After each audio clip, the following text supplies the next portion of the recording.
이제 앞으로 그 어버이 주일에는 지역에 은퇴하신 어르신 목사님들을 모시고 말씀을 들으려고 합니다.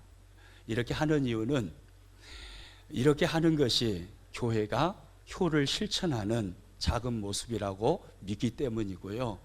그리고 한평생 목회하시면서 하나님을 수없이 경험하셨을 건데 귀한 어르신 목사님들을 모시고 말씀을 들으면 우리 목사님의 입에서 나오는 모든 말씀이 잠언일 것 같아요. 너무너무 큰 은혜가 될 것 같아요. 할렐루야. 기대가 되시죠? 오늘은 이제 온규열 목사님께서 오셨어요. 그 황전 용림교회 심무하셨죠? 황전 용림교회 심무하신 목사님이신데 엄청 젊어 보이시잖아요. 제가 듣고 깜짝 놀랐어요. 80세 드셨대요. 우리 목사님 나오셔서 말씀 들을 때 큰 은혜가 될 줄로 믿습니다. 우리 손바닥 섹션으로 목사님을 맞이하겠습니다. 이렇게 해봅니다. 목사님, 감사합니다. 은혜 하블나게 받아볼게요. 네, 목사님 나오실 때까지 뜨거운 박수로 환영하겠습니다.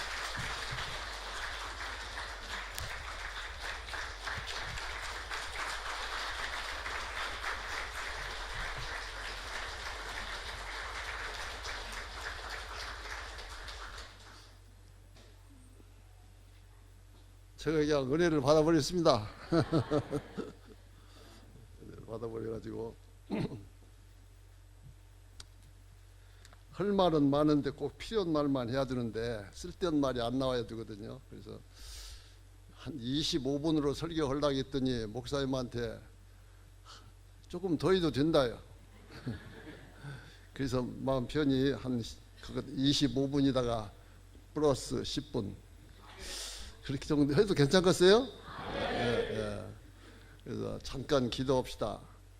주님, 주의 몸된 교회에 인도해 주시고 말씀을 전할 수 있는 소중한 시간 허락해 주심을 진심으로 감사합니다. 하나님께서 기뻐하시고 원하시는 말씀 은혜스럽게 성령으로 말미암아 전달되어 우리 모두가 함께 하나님 은혜에 감사하는 영광 돌리는 유종의 인생의 미를 거두는 아름다운 복된 시간이 되게 하옵소서. 예수님 이름으로 감사하며 기도드립니다. 아멘.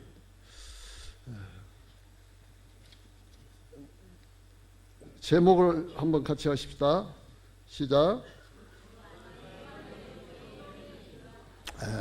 주 안에 유종의 미를 거두자 하는 뜻으로 말씀을 드립니다. 여러분, 젊었을 때에는 생각이 적극적이고 막 희망이 넘칩니다. 그래서 여러 가지 꿈을 꾸고 계획도 하고 그러죠.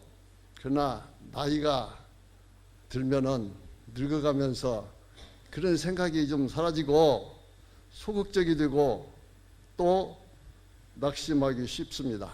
연약하기 쉬워요. 자, 저를 우리 목사님이 내 비밀인데 내 비밀을 폭로해 버렸어요. 내가 80이라고 해서 비밀이 폭로되어 버리는데 내가 예수 믿은 지가 얼마나 되었겠어요. 예수님 믿은 지가 80년까지는 안 되고 딱 오늘 세보니까 69년이요. 주일학교 다닐 때. 여러분 69세 미만 되신 분은 나 교회 다닐 때 태어나지도 않았어요. 목사님도 어디 계셨는가 그때? 자, 그러니까 제가 경험이 좀 있겠죠. 예.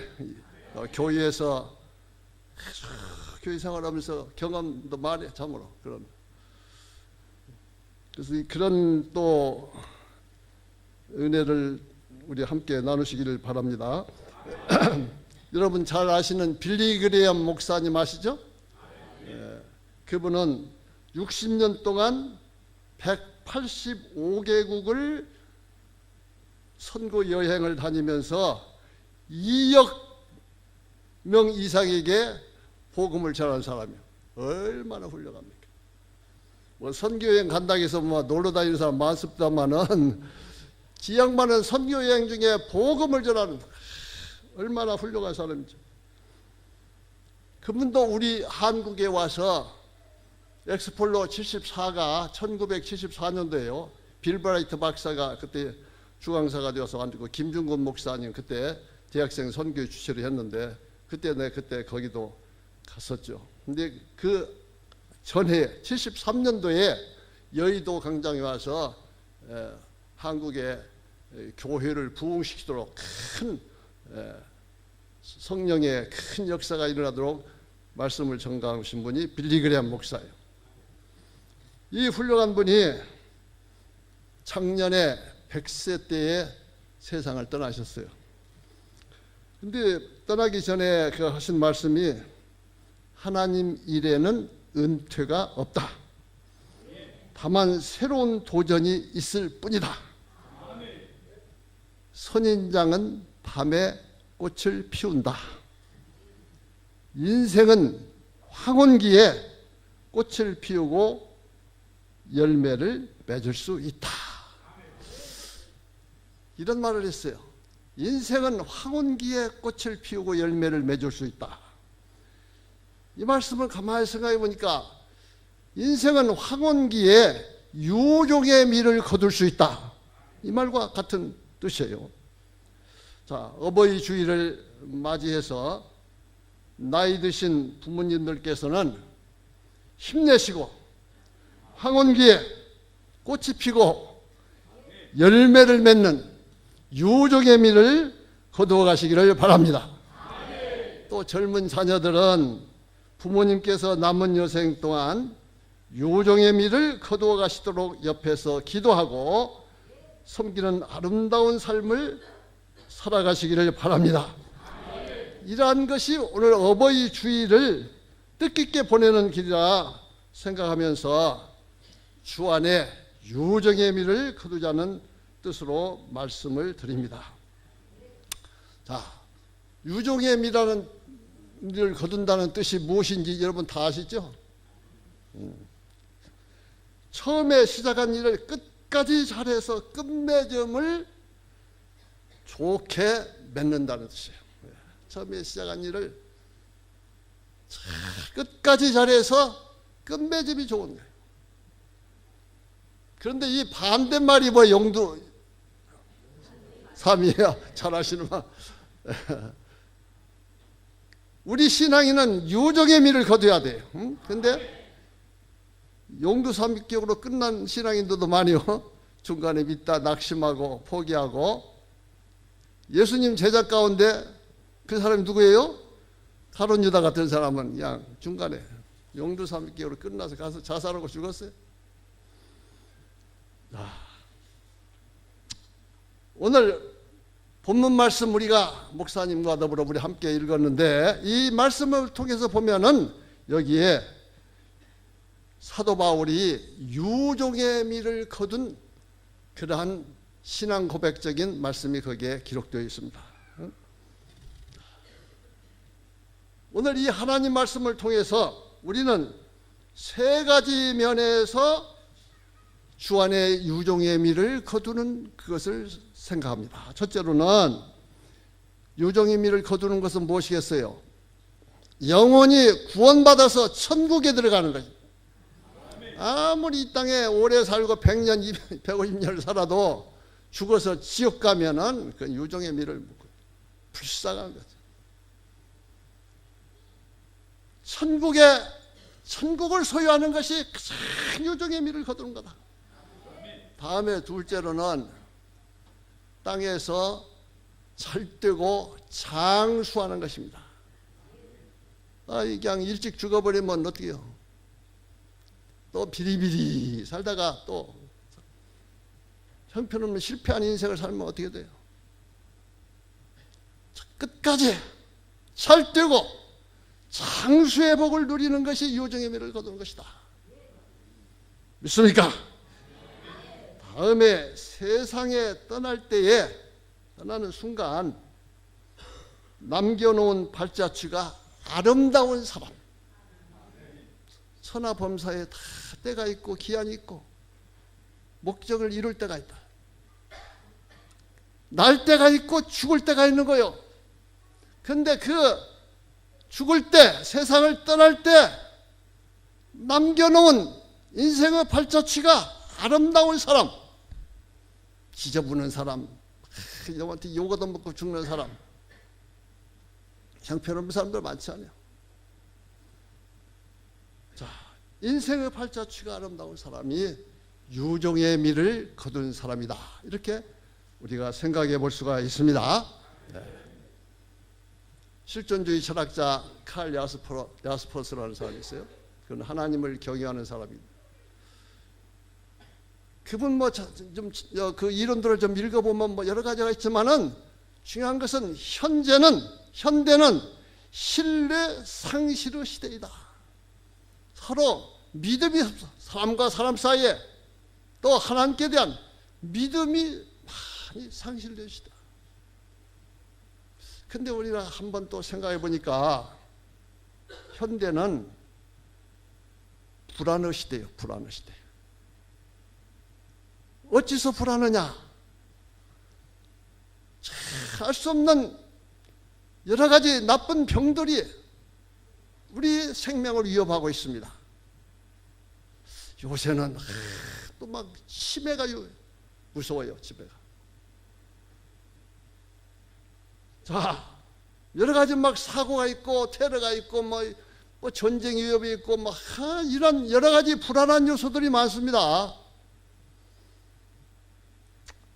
그런데 이런 불안한 세상에서 우리가 평안을 누리고 인생 유종의 미를 거둬간다면은 그 사람 얼마나 행복하겠어요? 오늘 우리 모두가 이 불안하고 믿음이 없는 패역한 세대에서 주 안에서 유종의 미를 잘 거둬가는 또 부모님들과 자녀들이 다 되시기를 진심으로 원합니다. 네. 그러면은 이것은 이렇게 이루어가기 위해서는 하나님께서는 우리에게 어떻게 살라고 말씀하시는가? 어떻게 해야 우리가 인생의 유종의 미를 거둬갈 수 있다고 하나님은 성경을 통해서 우리에게 말씀해 주시는지 시간 하나님 말씀을 경청하면서 그 뜻을 생각합니다. 첫째로 하나님은 믿음을 잘 지키는 사람의 유종의 미를 거둔다고 말씀하십니다. 유종의 미를 거두려면 믿음을 잘 지켜야 돼요. 자, 우리 같이 본문 말씀 7절 한번 디모데후서 4장 7절 같이 한번 읽으십시다. 나는 선한 싸움을 싸우고 나의 달려갈 길을 마치고 믿음을 지켰으니. 믿음을 지켰어. 믿음을 지킨다는 말은 복음을 믿고 복음을 전파한다는 의미가 포함되어 있어요. 사도 바울은 자기 믿음을 지킬 때에 복음을 믿을 뿐만 아니라 이 복음을 목숨을 내걸고 다른 사람에게 전파하는 그러한 사명 속에서 믿음을 지켰습니다. 그래서 내가 하나님 은혜의 복음을 증언하는 일을 마치려 하면은 나의 생명조차 조금도 귀한 것으로 여기지 아니한다고 말했어요. 그런데 이 복음의 내용이 무엇입니까? 여러분 다 아실 줄 알아요. 그렇지만 한번 생각해 봅시다. 복음의 내용이 많이 있지만은 그 중에 핵심적인 것 두 가지를 말하자면 십자가와 부활입니다. 예수님이 십자가에서 우리 인간의 죄를 짊어지시고 내가 당해야 할 지옥 형벌까지 다 받으시고 우리 질병까지 짊어지시고 십자가에서 돌아가셨다. 그리고 그분은 죽은 자 가운데 다시 살아나셨다. 그래서 그는 하나님의 아들로 인정되셨다. 이 예수를 믿어야 구원받는다. 이것이 복음의 핵심입니다. 통일교가 어찌서 적그리스도냐면은 내가 분명히 그걸 보았어요. 신문 난 걸.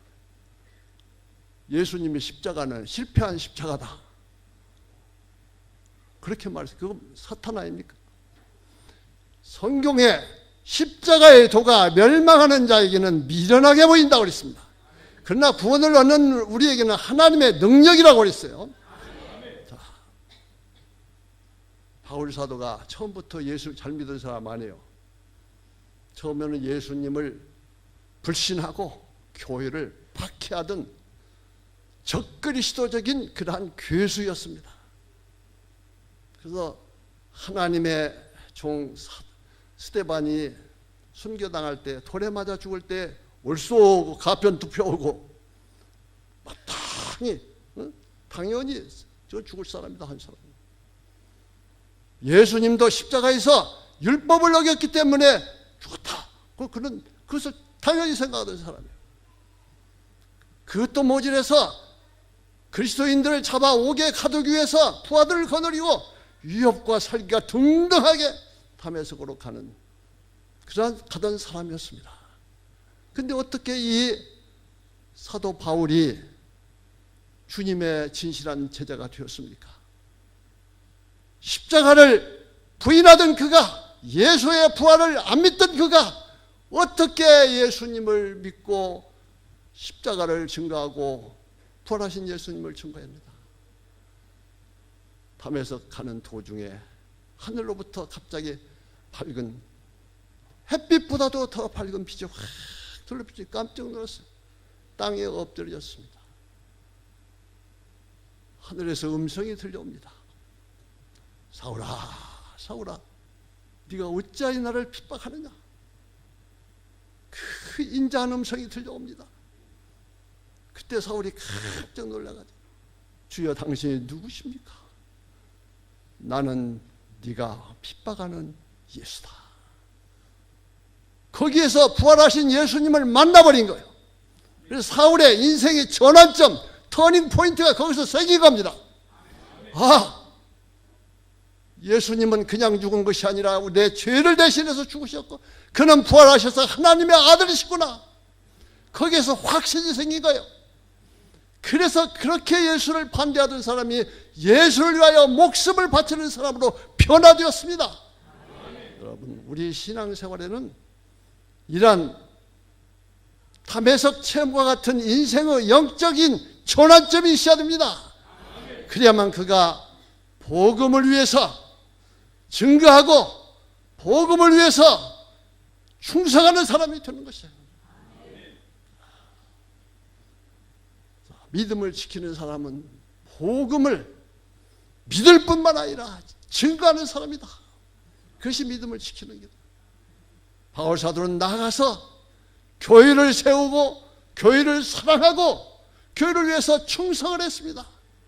마치 새로운 건축자처럼 교회를 세우고 파수꾼처럼 교회를 모든 낙한 무리로부터 지키고 청지기처럼 겸손히 교회를 잘 섬긴 그러한 사람이었습니다. 이것이 믿음을 지키는 사람의 모습입니다.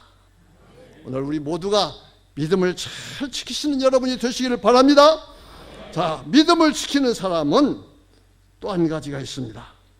믿음을 지키는 사람은 가정을 지키는 사람이에요. 자, 우리 성경 말씀 디모데전서 5장 8절 말씀인데요. 제가 읽어드리겠습니다. 디모데전서 5장 8절. 누구든지 자기 친족 특히 자기 가족을 돌아보지 아니하면 믿음을 배반한 자요 불신자보다 더 악한 자니라. 여러분, 자기 가족을 돌아보지 않고 가정을 버린 사람은 믿음을 버린 사람이고 불신자보다도 더 악한 사람이다. 이게 누구의 말씀입니까? 하나님의 말씀이에요. 지난 통계를 보니까 지난 5년 동안에 무연고 고독사. 아무런 연고 없이 홀라 쓸쓸히 죽어간 사람이에요. 5년 동안에 우리나라에서 8,000명이 넘어요.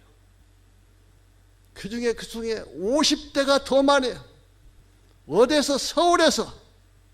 그 원인을 분석해 보니까 가정이 붕괴되었다는 것이요. 경제적인 어려움 또는 가정 불화 등으로 인해서 가족들이 뿔뿔이 헤어졌어. 가족이 없어. 그래가지고 혼자 살다가 고독에 지쳐서 죽어간 사람이 5년 동안에 8,000명이다. 1년이면 몇 명이겠어요? 자, 여러분, 이 가정이 그렇게 중요합니다. 노벨 평화상 수상자 여러분 테레사 수녀를 잘 아시죠? 테레사 수녀에게 가서 김문 기자가 가서 질문했습니다. 선생님,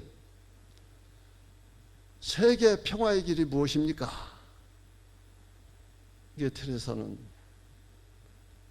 이렇게 대답을 합니다. 가정으로 돌아가십시오. 그리고 가족을 사랑하십시오. 이렇게 말씀. 가정으로 돌아가서 가족을 사랑하십시오. 바로 이것이 평화의 길이라는 것이죠. 믿음을 배반한 사람은 가정을 버리고 가족을 버리고 사랑하지 않아요. 이단들은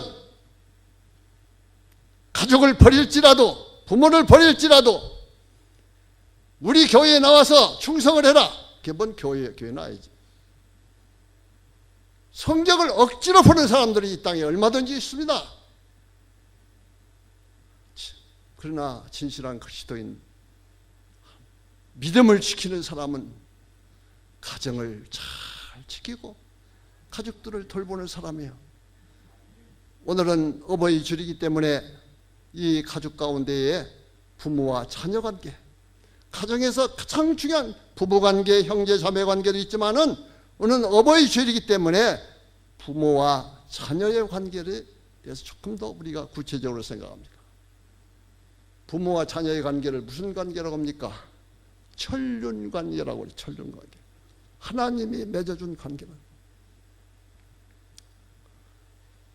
이 부모와 자녀 간에 이 천륜관계를 잘 지키는 것이 이 어버이 주일의 깊은 뜻이 있고 어버이 주일을 지키는 그런 의미가 있는 것이에요.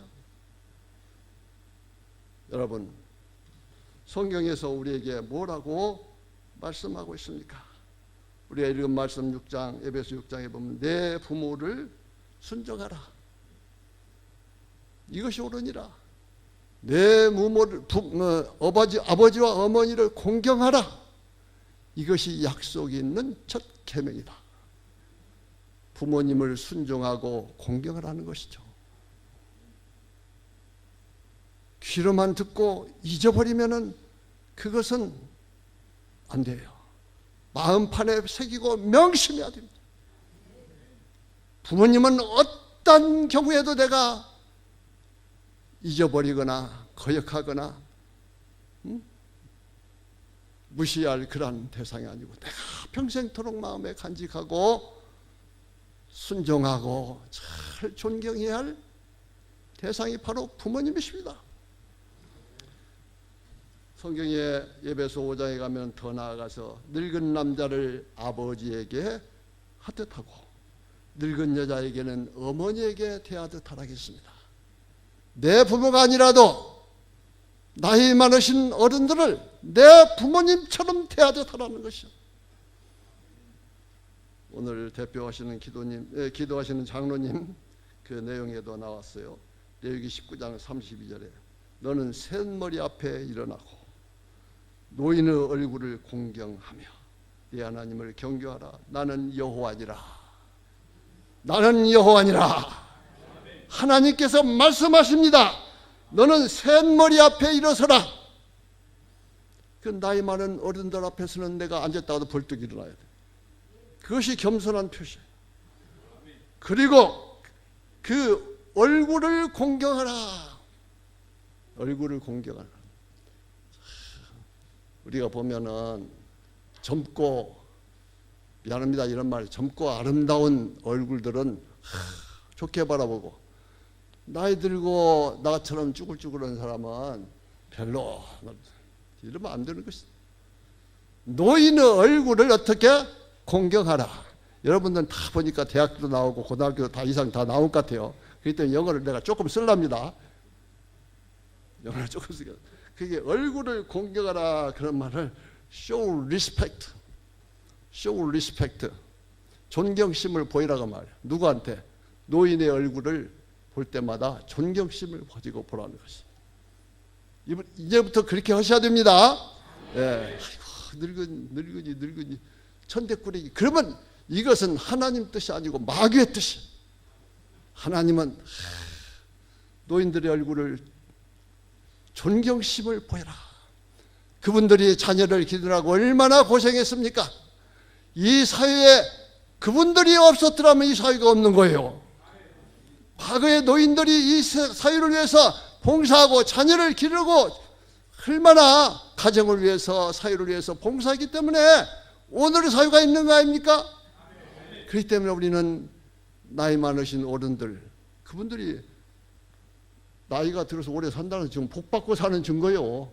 그렇지 않습니까? 장수하니까 그분들을 존경해야 돼요. 이것이 부모를 공경하는 그러한 정신의 연장선상에서 우리가 생각할 수 있습니다.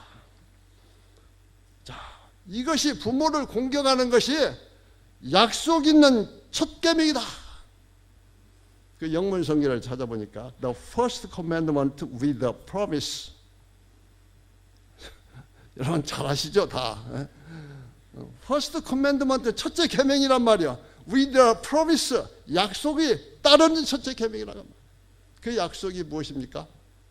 성경에 네가 잘 뜨고 땅에서 장수하리라. 아무튼 목사님이 그냥 150세 살라니까 아멘 하면은데 150세 살 장수하는 거 좋지요. 장수하는 거 좋지만은 어떻게 살아야 돼요? 복받은 장수가 돼야 돼. 그래서 그 장수한단 말을 영문 성경을 찾아보니까 보통 장수한다면 live a long life거든요. 그렇지 않아요? live 산다, a long life 긴 세월을 산다는 건데, 그 영문 성경에 보니 enjoy라서 live가 아니라 enjoy, long life, enjoy라는 것은 뭐 즐긴다는 것이죠. 수명을 즐기면서 즐겁게 산다는 것이죠.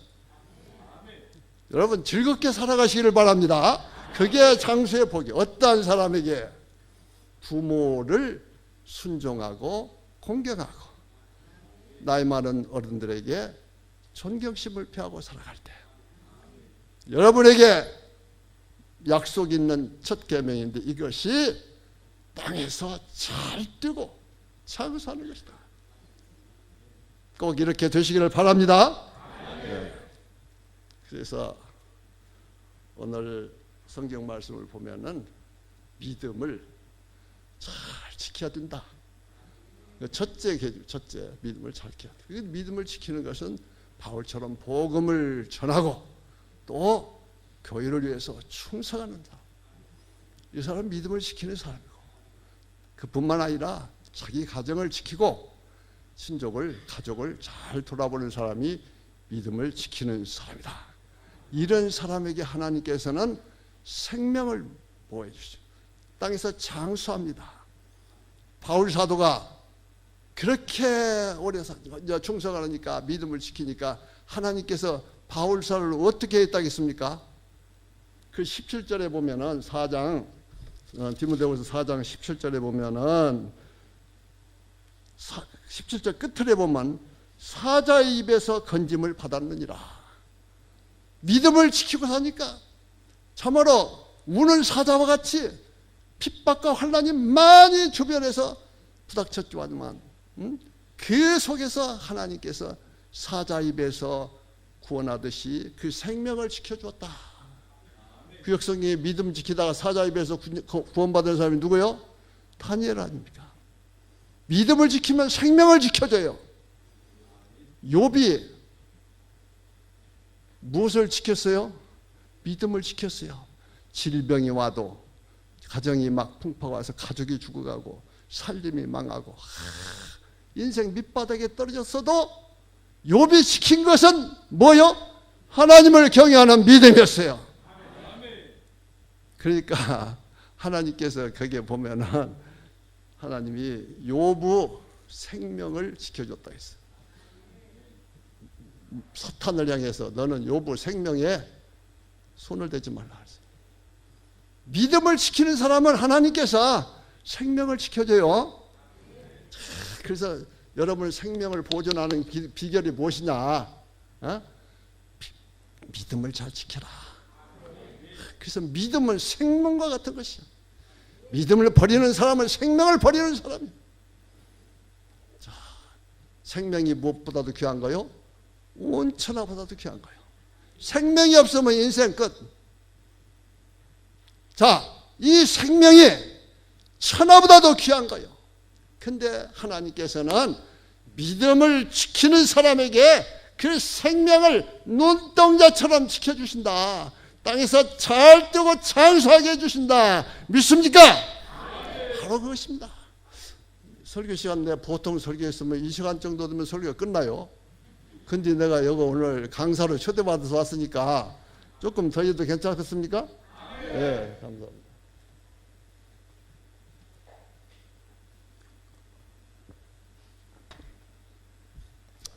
다음에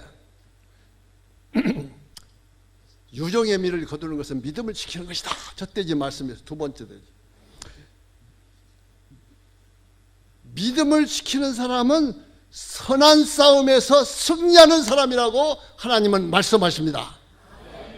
선한 싸움에서 승리하라. 실전에 보면은 바울 사도가 나는 선한 싸움을 싸우고 선한 싸움을 싸웠어. 자, 선한 싸움을 싸운다는 뜻이 그냥 일반적인 의미로 생각한다면은 선한 목적을 가지고 그 목적을 달성하기 위해서 나쁜 방법을 사용하지 않고 정당하고 옳고 선한 방법을 통해서 그 목적을 이루어간다는 거예요. 이게 선한 싸움을 싸우는 거예요. 아무리 목적이 좋아도 이루어가는 수단 방법이 악하면은 그것은 안 좋은 것입니다. 그래서 선한 싸움을 싸우는 사람은 여러 가지 말할 수 있지만 먼저 자신과의 싸움에서 승리해야 돼요. 누구와의? 자기 자신과 자기 자신과 싸워서 승리해야 돼요. 여러분 프랑스의 35살의 대황제가 된 사람이 누구예요? 나폴레옹 다 아시죠? 그러니까 1804년에 35살에 프랑스의 대황제가 됐어요. 35살에. 그래서 주변 국가를 막 벌벌 떨게 만든 사람이에요. 그래서 주변 국가를 막 정복해서 영토를 넓혀가서 유럽에서 막 나폴레옹 밑에서 벌벌 떨었어요.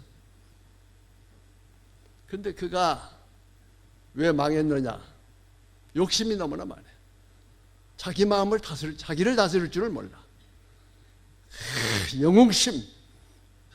전쟁에서 정보하고 막 영광을 돌리니까 그것 막 교만하게 도취돼 가지고 이제 러시아가 말을 한다니 이 러시아를 이거 정복해야 되겠다.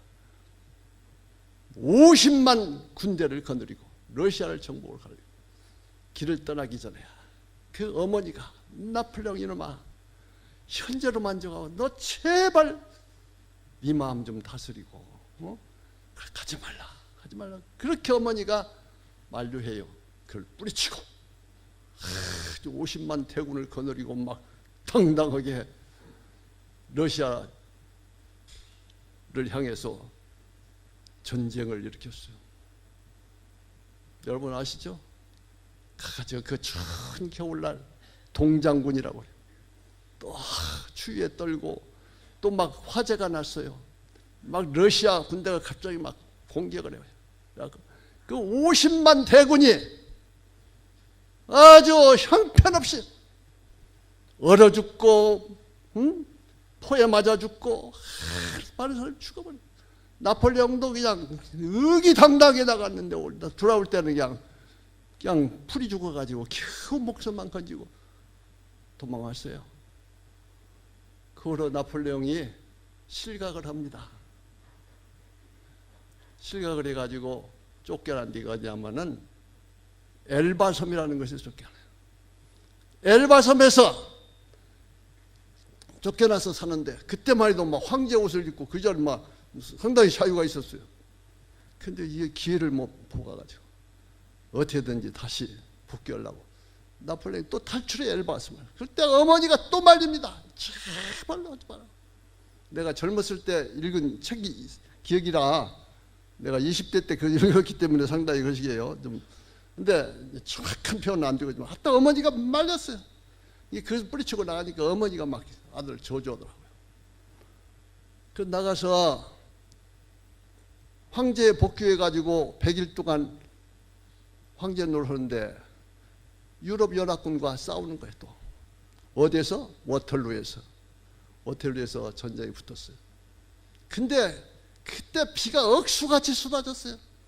그 나폴레옹 군대에 그 기마병들이 포병들이 움직일 수가 없게 비가 왔어요. 그때 워털루 전쟁에서 웰링턴 장군의 지휘하는 연합군한테 그것도 또 패전을 하게 돼요.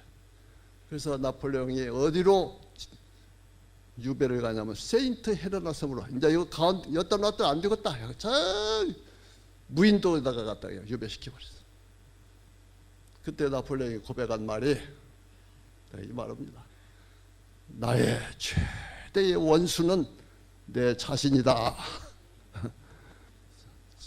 그 정말 깨닫고 한 말이요. 그게 대단히 중요한 말 아니에요. 나의 최대의 원수는 내 자신이다. 그래서 자기와의 싸움에서 이기야 신앙의 선한 싸움에서 승리할 수 있어요.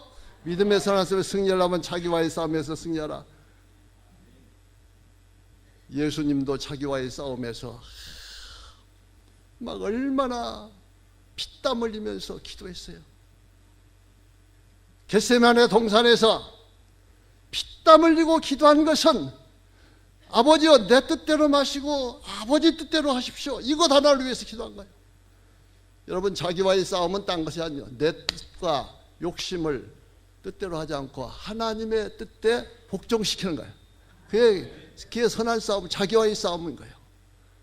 우리 속에는 혈기도 있고 욕심도 있고 교만도 있고 의심도 있고 방종하는 마음도 있고 여러 가지 나쁜 우리의 성품이 있잖아요. 이 성품을 내가 믿음으로 이것을 싸워서 이기려면 기도하지 않고는 이길 수 없어요. 기도하고 하나님의 힘으로 이겨야 돼요.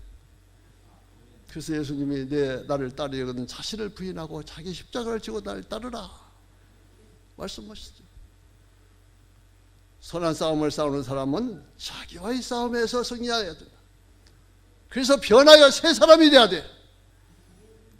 옛사람은 죽고 옛사람은 다 내려놓고 무덤 속으로 다 장사 지내고 그리스도 안에서 새로운 사람으로 변화되어야만 이 사람이 선한 싸움에서 승리할 수 있을 줄 믿습니다.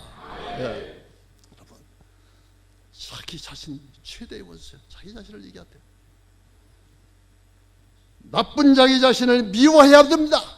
그리고 정당한 옳은 자신을 사랑해야 돼요.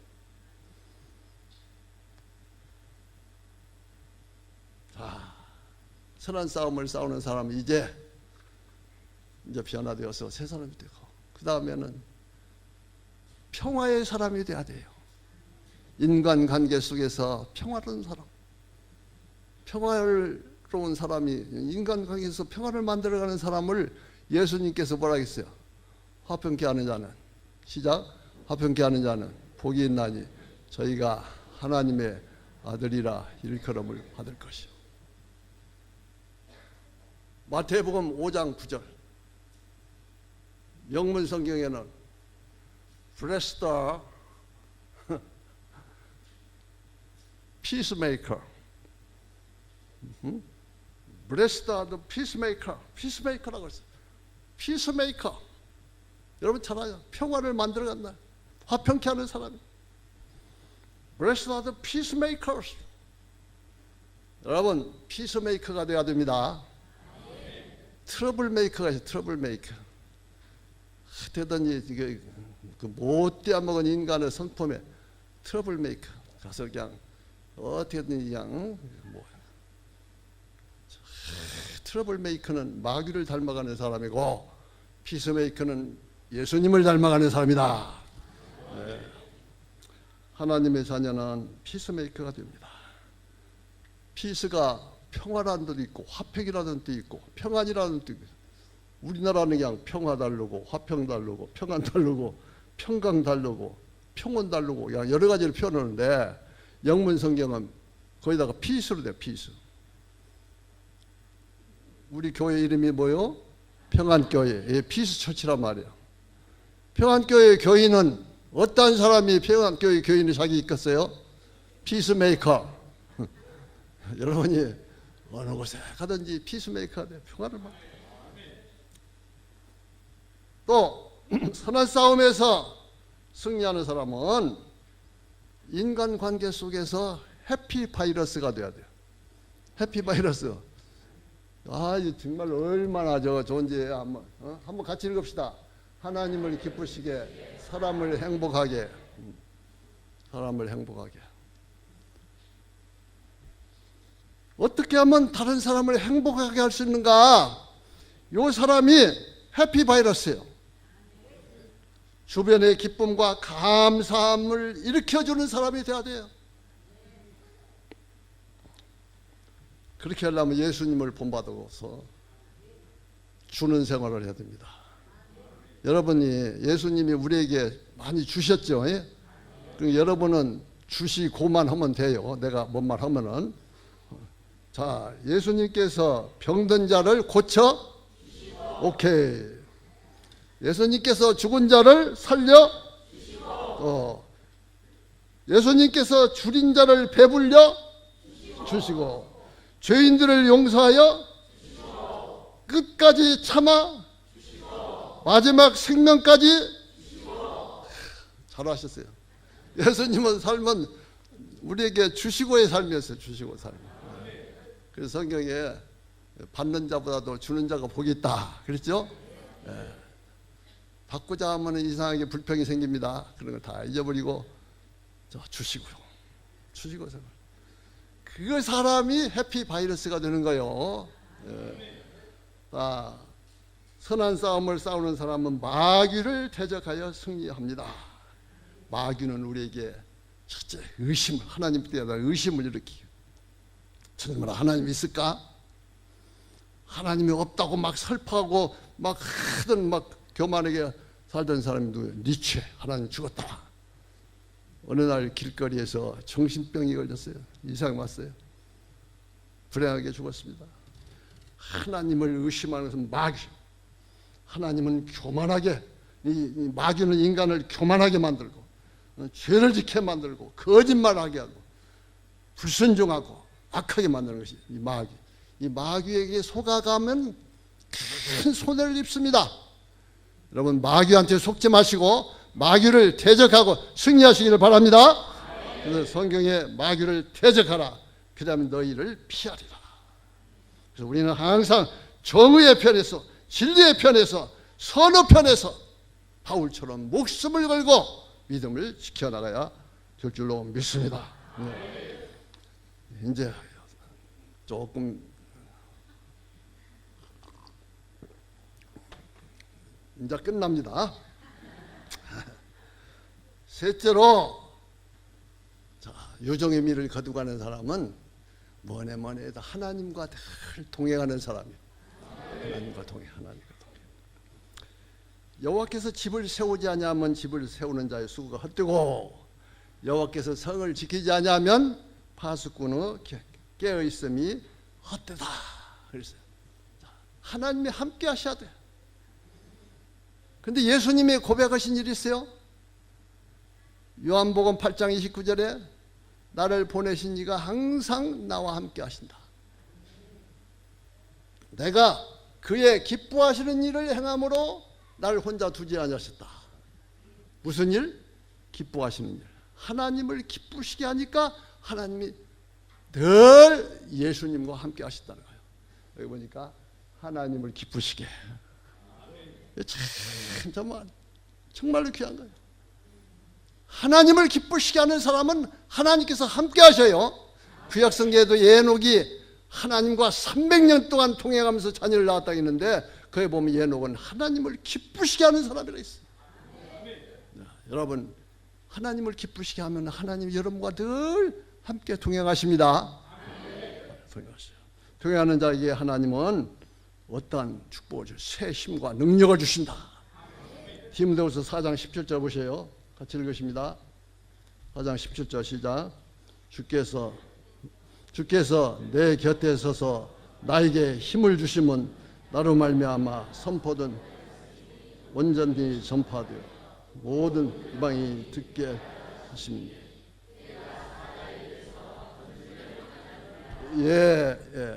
거기에 보니까 사도 바울이 주께서 내 곁에 서서 하나님께 나에게 힘을 주신다 했어요. 바울 사도가 항상 믿음을 지켜 하나님을 기쁘시게 하니까 하나님께서 바울과 같이 하시고 힘을 주셨다. 자, 이 힘은 영적인 힘과 신체적인 힘과 이 모든 힘을 가르치는 거예요. 이 힘을 하나님께서 바울에게 부어주셨어요. 여러분 인생이 힘을 얻으시기를 바랍니다. 그러면 하나님께서 함께 하시는 하나님을 기쁘시게 하는 삶을 살아가면 되는 거예요. 자, 하나님께서 함께 하시면 평안이 있습니다. 평안이 있고 하나님께 대한 두려움이 없어요. 그런 게 시편 기자 다윗은 어떻게 했어요? 23편 4절 같이 합시다. 내가 사망의 음침한 골짜기 행할지라도 해바듦을 두려워하지 아니하면 주께서 나와 함께 하십니다. 자, 내가 영문으로 한번 써먹을 테니까 Even though I walk through the valley of the death, even though I walk through the valley of the shadow of death, I will fear no evil, for you are with me. God is with me. 사망의 음침한 골짜기를 다닐지라도 주님이 나와 함께 하시기 때문에 두려움이 없다는 거예요. 여러분, 믿음의 담대함이 어디서 나온자요? 하나님 함께 하시기 때문에 그래요. 그리고 점점 찰뜨고 강성한다고 성경은 우리에게 말씀하고 있어요. 사무엘하 5장 10절에 보니까 만군의 여호와께서 다윗과 함께 하심에 다윗이 점점 강성하여 가니라. 자, 하나님이 함께 하시면 점점 강성해 가고 결과가 좋아서 요정의 미를 거둬가고 하나님이 떠난 사람은 점점 쇠해서 망해가느니라. 다윗과 정반대된 사람 왕이 누구였어요? 그 당시 사울왕이죠. 사울왕이 처음에는 막 잘 나갔어요. 그러나 하나님이 그 교만하고 불순종한 사울에게서 떠나셨어요. 악령이 그 속에 들어갔어요. 전쟁터에 나가서 적의 화살을 맞고 중상을 입고 스스로 자결을 해요. 세 아들이 같은 전쟁터에서 죽었습니다. 적들이 와서 왕은 목을 잘라가 버려요. 몸을 갖다 막 성벽에다 매달았어. 엄마, 일개국에 막 왕이 시신이 잘려서 목을 자르다가 온 나라의 블레셋 지방에 돌리고 그 몸뚱아리는 성벽에다 다 매달아 놓고. 하나님이 버림받으면은 인생이 용두삼위격으로 끝난다. 있습니까? 유정의 미를 거두려면은 내가 하나님을 기쁘시게 하고 하나님이 나와 평생토록 동행하시도록 늘 기도하고 늘 조심하는 생활 하시기 바랍니다. 이제 끝날 때가 되었네요. 이것은 내가 꼭 해주려고 했는데 할까 말할까. 하나님께서 함께 하시면 넘어지는 사람도 넘어지는 자 같으나 일어나고, 자, 실패하는 자 같으나 승리하고, 병들어서 죽어가는 같으나 다시 살아나고. 나 이것 한마디만 더 해야 되겠어. 여러분 오늘 최고로 좋은 말 듣는 줄 알아요. 하나님이 함께 하시면 병들어서 죽는 자 같으나 다시 살아납니다. 그것이 성경이 어디가 있느냐? 그것만 말씀을 끝낼게요. 자, 그게 잘 들어봐요. 첫째, 하나님의 사랑을 믿어야 돼요. 하나님이 나를 사랑하되 얼마만큼 사랑해서 독생자주의까지 아끼지 않고 사랑했다. 로마서 8장 32절에 있는 말. 자기 아들을 아끼지 않고 사랑하신 분이 아들과 함께 모든 것을 우리에게 주시지 않겠느냐. 그러면 하나님이 건강 줄 거예요, 안 줄 거예요? 주신다고 믿어야 돼요. 하나님은 나의 질병으로 죽는 것을 절대 원하지 않아요. 하나님은 나의 건강하고 생명이 넘치는 사람이 되기를 원해요. 이 하나님의 사랑에 대한 믿음을 가져야 돼요. 다음에 그러면 하나님께서 내 생명을 건강을 어떻게 주느냐? 다 십자가입니다. 십자가의 도가 멸망하는 자는 미련하게 보이는데 구원을 얻는 우리 하나님의 능력이 했죠. 그런 다른 거 다 뭐 죄를 용서하고 지옥 갈 사람 천국 가고 다 그 있지만 그래서 또 한 가지 여러분이 놓치기 쉬운 부분이 있어요. 성경에 보면 이사야서 53장 5절에 보면 저가 채찍에 맞음으로 우리가 나음을 받았다. 나음을 받았다. 베드로전서 2장 24절에 보면 거기는 그가 채찍에 맞음으로 너희는 나음을 얻었느니라.